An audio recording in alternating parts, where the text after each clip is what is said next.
उसमें न जाने कितने बच्चे शहीद हुए, कितने लोगों के नाम उसमें थे। क्या जिन लोगों ने बसे फूकी वो जेल में गए? नहीं गए। ये मेरा किसी जाति पर सवाल नहीं है, ये मेरा यहाँ की कानून व्यवस्था पर सवाल है। जब तुम क्षेत्र में जब तुम बसवाजी को बिना कारण के, बिना सबूत के जेल में सकते हो, एक 13 महीने का बच्चा ना 18 दिन के बच्चे को जेल में सकते हो, तो तुम्हारी मानसिकता क्या है हम लोगों के खिलाफ, ये मैं समझ पा रहा हूँ। ये हमें भी सोचना होगा। राजकोट में गेम जोन कांड में जिसमें 27 लोग मारे गए, आज भी वहां के लोग जो अपराधी थे वो जेलों से बाहर है। आखिर क्यों ऐसा गुजरात सरकार कर रही है? बहुत सारी घटनाएं हैं जिसमें वडोदरा में हिरानी बोट कांड में 14 लोग मारे गए थे। आज भी जो लोग मरे थे उनके हत्यारे बाहर घूम रहे हैं। इसका सीधा सीधा मतलब यह है कि अगर आप अपने हक की बात करते हो, आप अपनी जमीन की बात करते हो और उनके सामने नहीं झुकते, तो हमारे नेता, हमारे विधायक वैश्वा जी जैसे विधायकों को जेल में डाल दिया जाता। उनको यह भी बताओ, ये देश तुम्हारे बाप की बकौती नहीं है। तुम हमें जेल में डालोगे, तुम आर्टिकल 226 का प्रयोग करके हाई कोर्ट जाएंगे। उनको यह भी बताना उनकी आंखों जिन लोगों ने सजा की है। हालांकि मैं न्यायालय का पूरा सम्मान करता हूं, लेकिन फिर भी आज न्यायालय कहीं ना कहीं भारतीय जनता पार्टी और के चंगुल में आ गए। मन को यह भी बताऊं कि डॉक्टर बाबा साहब अम्बेडकर ने उसी संविधान में एक आर्टिकल और दिया है, आर्टिकल 32। यह संविधान की आत्मा कहा गया है।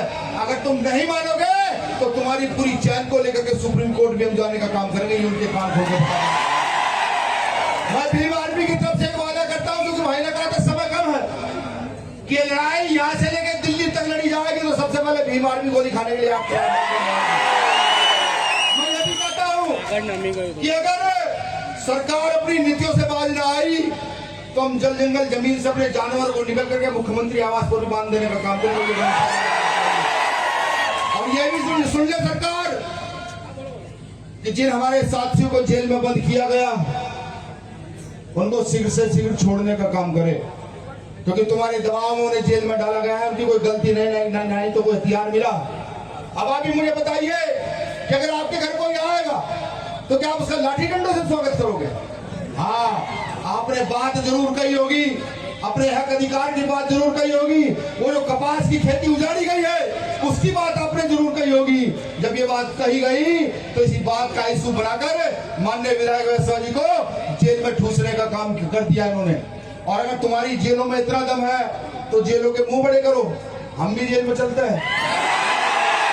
हमारे लिए ऐसा ही जंगल, ऐसी ही जेल है, हमें कोई फर्क नहीं पड़ता जेलों में।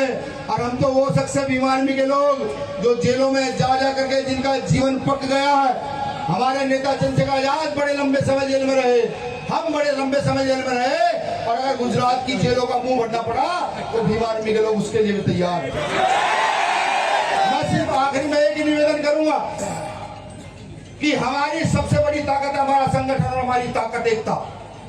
इस एकता को तोड़ने के लिए उन्होंने ये काम किया। हमें डरना नहीं है, हमें डरना नहीं है, हमें लड़ने के लिए तैयार रहना है। हमें उनको ये बताना है हम उन्हीं सिद्धू कानू की औलाद है कि 1855 में जब अंग्रेज ने जमीनों का कर मांगा तो हमने उनकी बंदूकों का सामना तीर कमान से किया। हम 25,000